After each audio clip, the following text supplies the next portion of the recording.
आज चाहिँ हामी अष्टमी मनाउन जान लागेको मासु काट्नलाई सामान लोडिङ अलरेडी गर्दैछौँ कसले काट्ने तपाईँले काट्ने मासु आउँछ नि काट्न भइहाल्यो त आउँछ काट्न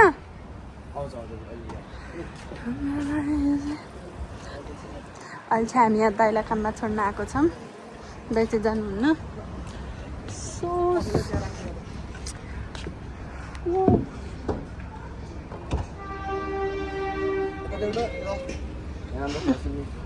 के बर्नर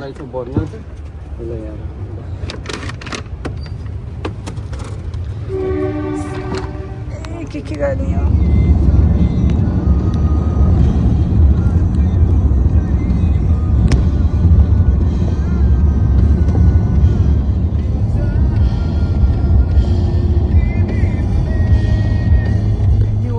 छौँ जहाँ चाहिँ हामी खसी काट्न जाने हो त्यहाँ केही सामान लैजानु पऱ्यो नि त अब यत्तिकै खाली हात जाने कुरो त आएन सो हामी चाहिँ सामान लिन आइपुगेको छौँ न्यू वर्ल्ड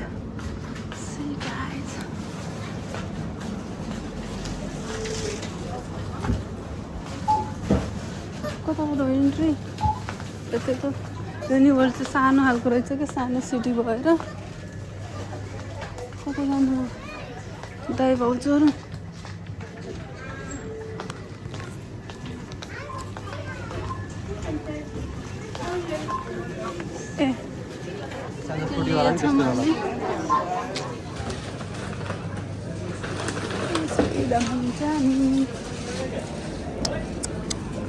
कति सानो स्टोर हो कि न्यू वर्ल्ड अब हामी जाँदैछौँ दिस इज इङ्गलवुड न्यू प्लामाउथ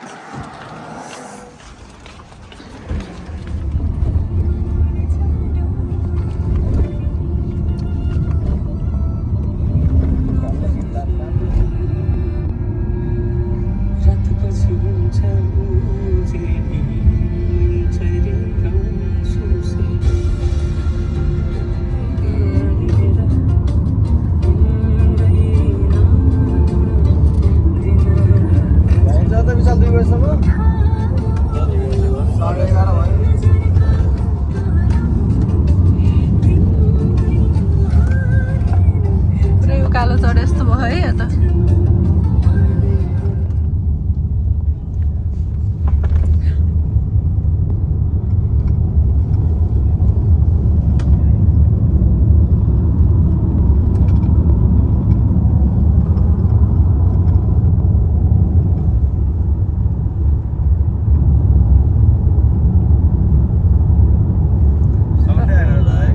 ड्राइभरजीले कालो चस्मा लगाउनुहुन्छ कालो चस्माले रोडै कालो कालो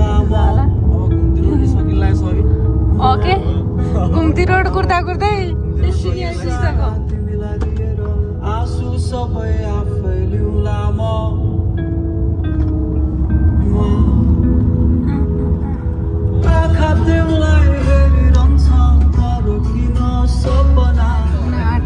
घरमा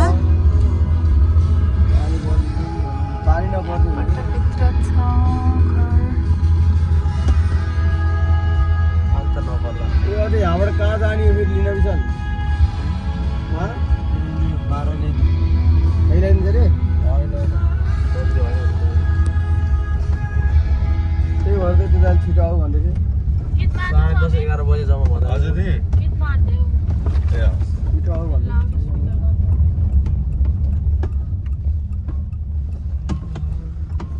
वेलकम गर्न आइसकेका छौँ 25 किलो दुध कहाँबाट आउँछ त्यसरी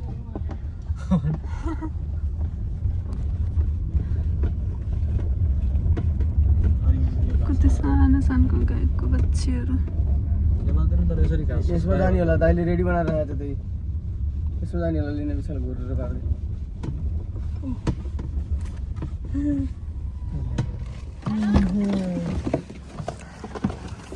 फाइनल्ली हामी आइपुगिसक्यौँ हामी जहाँ आउनुपर्ने थियो वाउ हेलो भाइ हेलो दाइ रेडी भएर हेलो नमस्ते नमस्ते विजय दशमीको सबैलाई शुभकामना सबैलाई धेरै धेरै शुभकामना दाइ तिमीलाई पनि ह्याप्पी दसैँ लाऊ ह्यापी दशैं भन्छु सो क्युट दिदीको भिडियोमा हेलो भनिदेऊ बाबु ओए सु गर्दै थियो भिडियोमा ल गरिदेऊ ल जाए जस्तो ऊ ल हामी यता जान्छौँ भाउजू हेर्न हेलो भाउजू नमस्ते ह्याप्पी दसैँ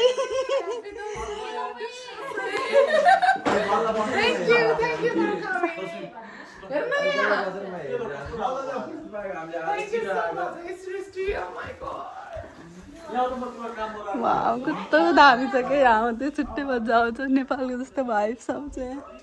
पुरै करे सवारी छ स्पेसल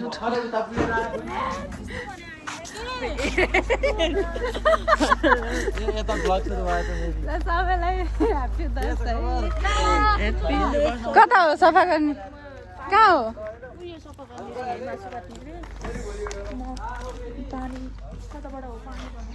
यो त सबै यस्तो यस्तो त कसरी जान्छ त नि थ्याङ्क गड चप्पल लाएर आएछु मैले त धन्न चप्पल लाएर आएर मलाई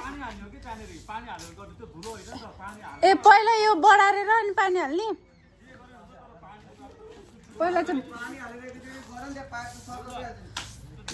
पहिला म बढार्छु अनि बल्ल पानी हालेर यो गरिदिनु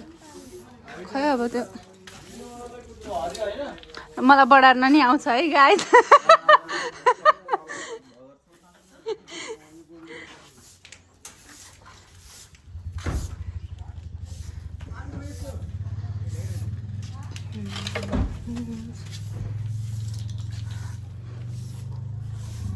पहिला म यो सबै धुलोहरू निकाल्छु अनि भाउजूले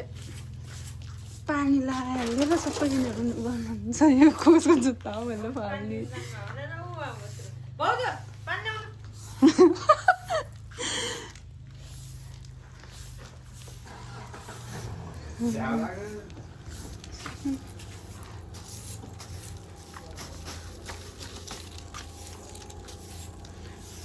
दसैँ नेपालमा ठ्याक्कै दसैँमा आफ्नो घरहरू सफा गरेर लगाएको दुध कम भयो हामी धेरै मान्छे छौँ त्यही भएर हामी चाहिँ उता फार्ममा दुध लिन जानु लगाएको पहिला दुध लिन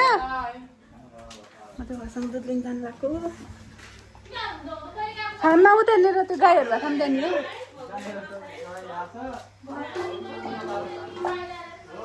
टाढा ए बाइक छ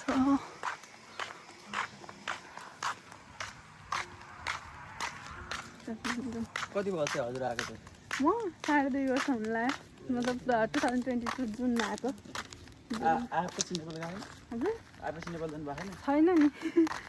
कहिले जान्छ दसैँ पनि गइसक्यो मङ्सिरमा हो कि होइन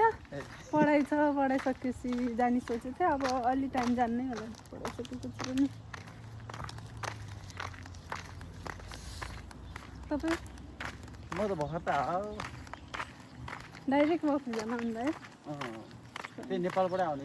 विचार थियो अनि कोरियाबाट अप्लाई गर्नु लाग्यो फेरि डकुमेन्ट कोरियामा ए कोरियाबाट एप्लाई गर्नुभएको है कसरी एप्लाई गर्नुभयो कोरियाबाट कोरियामा म फार्ममै काम गर्थेँ ए के अरे मेरो भाइ पनि छ क्या कोरियामा केमा काम गर्थेँ उसले त बुध भर्खर गएको स्टुडेन्टमा हो ए स्टुडेन्टमा हो अनि 7.5 वर्ष भइसकेको थियो हो अन्तिम जमानादेखि अब ल्याङ्ग्वेज जानेन भने त कस्तो गाह्रो रहेछ है कोरियन ल्याङ्ग्वेज जानेन कोरियन जानेन नि त भइयो के भाउजूहरू तपाईँहरूको आफ्नै हो आफ्नै रिलेटिभ्स हो भाउजूहरू मेरो यो आन्टी ए आफ्नै आन्टी ए उहाँ पनि हाम्रो चितवनदेखि नै हुनुहुन्छ गैँडाकोटबाट है आफ्नै चितवनतिरको मान्छे भेट्दा त खुसी लाग्नु कस्तो लागिरहेको छ त न्युजिल्यान्ड भन्नु कोरिया भन्दा चाहिँ डिफ्रेन्ट छ होइन कोरियामा म्यानमेड छ सबै हामीले यहाँ सोचे जस्तो केही छैन अरे कि कोरियामा है अर्कै अरे है कोरियामा अब रोबोटिक लाइफ छ भनौँ कि त्यस्तो नेचुरल लाइफ अलिक कमै हुन्छ यहाँ त पुरै सबै नेचुरल 8देखि बेलुकी 8देखि 5-7सम्म ड्युटी हुन्छ आयो सुत्यो ड्युटी आयो शनिबार आइतबार छुट्टी हो अब यो देख्दा नेपालको याद आउनु त यो हिलो देख्दा नेपालको याद आउनु त पराल छ त्यता बाछीहरू छ कुखुरा छ त्यहाँ अहिले म देखाउँछु यहाँ चाहिँ फार्म हो गाईहरू हुन्छ यता यो ट्याङ्क चाहिँ पुरै दुधको है अस्ति नै मैले यहाँनिर भिडियो गराएको थिएँ आउँदाखेरि अनि यहाँ मिल्किङ गर्ने ठाउँ अहिले त गाईहरू सबै चराउनु लगेछ यहाँ चाहिँ सबै खाली छ यहाँ कतिवटा जति गाई होला दाइ कतिवटा जति गाई होला 300 प्लस दुध यसरी आउँछ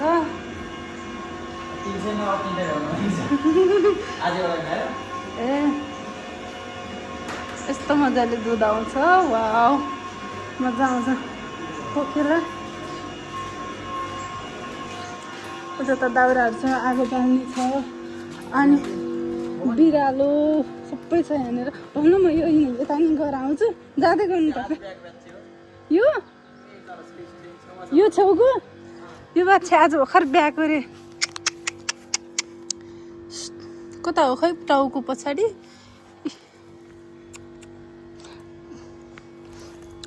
यता हेर्दैन बाछीहरू कति धेरै छ यहाँनिर पराल छ ठ्याक्कै हेर त नेपालकै हुन्छ यस्तो देख्दा त यहाँ त्यता बाछीहरू छ टन्नै हेरिरहेको छ हेलो यहाँ कुखुरा छ लोकल कुखुरा हो यो लोकल कुखुरा पनि छ यहाँनिर ऊ बाछीहरू आयो त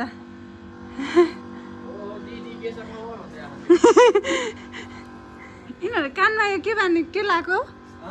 लाएको नम्बर ए यसरी अब गाईहरूको बाछीहरूको डिटेल्स निकाल्ने रहेछ यिनीहरूले खाने दाना पनि छ रहेछ त्यहाँ अम्मा सबै आयो नि त ए दुध दिन्छन् भनेर रमाइलो छ फार्म लाइफ न्युजिल्यान्डको ऊ त्यता छ सबै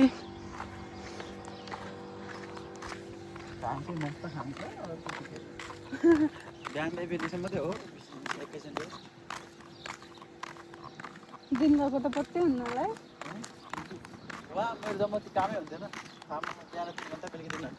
है यहाँ चाहिँ थोरै थोरै छ नि काम भयो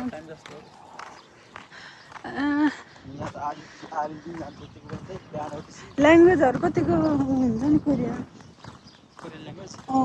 कति डिफ्रेन्स हुँदो रहेछ कि यहाँदेखिबाट हामीले यहाँ सोचे जस्तो केही नहुँदो रहेछ उता अलिकति लाइफ नेचुरल लाइफ भन्दा यहाँ गाउँले लाइफ जस्तो यहाँ हामी नेचुरली बस्छ नि त्यस्तो हुँदैन यहाँ त पुरै गाउँको जस्तो हो क्या सबै सिटीमै हुन्छ कम्पनीहरू सिटीमै हुन्छ फार्महरू नि सिटीमै फार्महरू अब मेरो फार्म त अब सिटीमा हुनुको कुरो भएन नि ठ्याक्कै छेउमा सिटीबाट अलिकति सिटी पुग्छु क्या भागेन त चल्यान् गाईहरू परहन्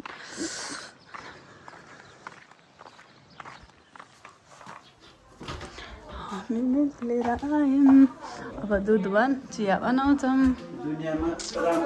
दुनियाँमा राम्रो चिजको कदर छैन अरे के कति धेरै लिएर आएको दुध ए अन्त उनीहरूले जान्छ मैले होइन मैले सोध्दै सोधिनँ कि हामीलाई त यति भयो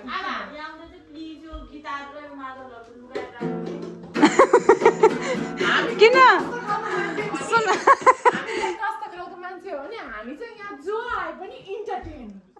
मात्र अरू केही नै हुँदैन भाउजूलाई दोहोरी गाउन भनौँ न के अनि पो रमाइलो हुन्छ त ल चिया बनाऊँ म नाच्ने गाउनुलाई के डिस्टर्ब आनौँ यसरी दुध हालेर के अरे भर्खर दुध हालेर कति बनाउने हो भाउजू हामी बसा मात्रै ला हो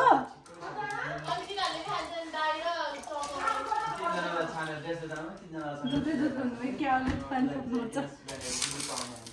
हेर्न अर्को दिन त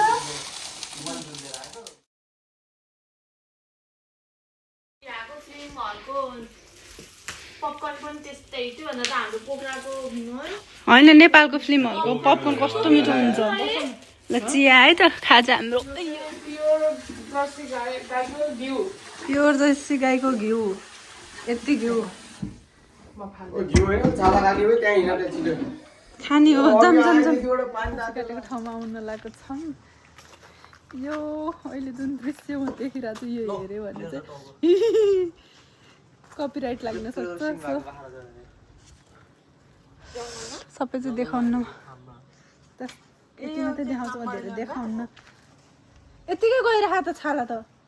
तातो पनि हालिसक्यो हो ल उ हात धोएर उगेर आउँछ ल तिमीमा आउँछ आउँछ हैन आउँछ यसरी तान्न त्यो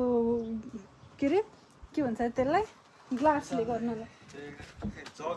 चौधरीबाट यसो गरेर भट्टाबाट पानी दोकानहरु गरेर त्यसो तातो पानी पदार्थ ओके पानी तताउनु ठाउँमा गएर हेल्प गर्नु पर्यो अन्त प्लान्टले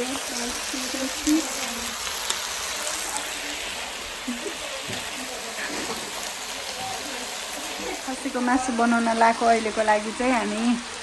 भुटुवा बनाएर खाने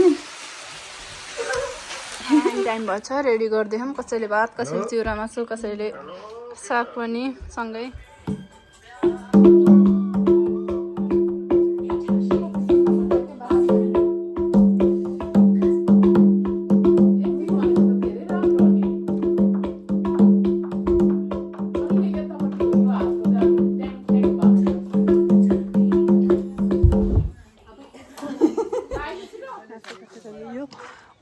सक्नुहुन्छ गाईहरू कति धेरै छ सबै गाईहरू हामी बिहान आएर अहिले भर्खर फर्किन लागेछौँ मासु अनलोड हुँदामा यहाँ हुन मात्रै बाँकी छ हाम्रो भाउजूले उता हो त्यहाँ कस्तो राम्रो गाईहरू देखेछ सो फोटो भिडियो गराइरहनु भएको छ ल हाम्रो भाइहरूलाई पनि बाई भनिदिनु पर्यो बाई साने खै बाई गरेको रुन लाग्यो क्या हो बाई साने बाई बाबु बाई सानेले त हेर्दा नि हेर्दैन भाउजू कता जानुभयो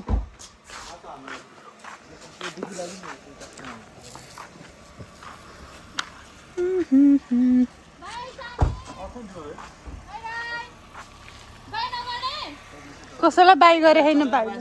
ल बाई बाई बाई भोलि भेटौँ ल है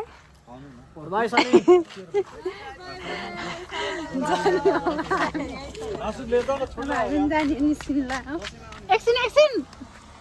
आइज भनेर हेर भारी हुन्छ बिचल त्यो गइदियो त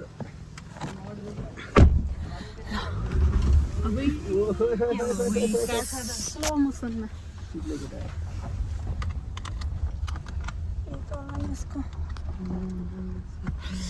यहाँबाट अब मासु मैले उता खोजिरहेको थिएँ भाउजूलाई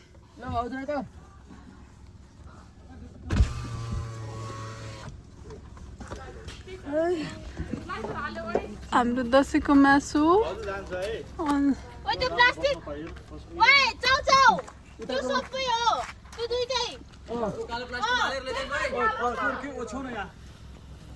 ए त्यो त पानी नै पानी हो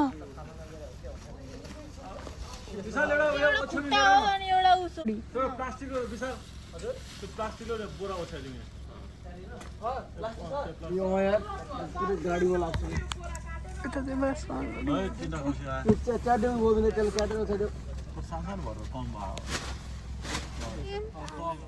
अब हामीसँगै जाम जाम नि किन जाम यो खोलिदिउँ ल अब साँच्चीकै जानुपर्छ नि फेरि ल ल दाइ भाइ हामीसँग गयो है आऊ के भयो नआउने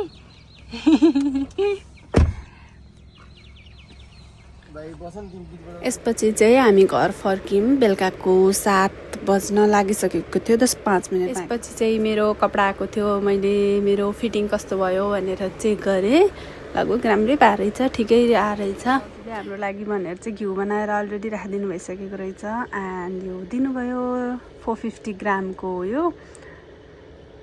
थ्याङ्क यू सो मच भाउजू thank you for this thank you at last हाम्रो चाहिँ तास खेलेर दसैँको अष्टमी इन्ड भयो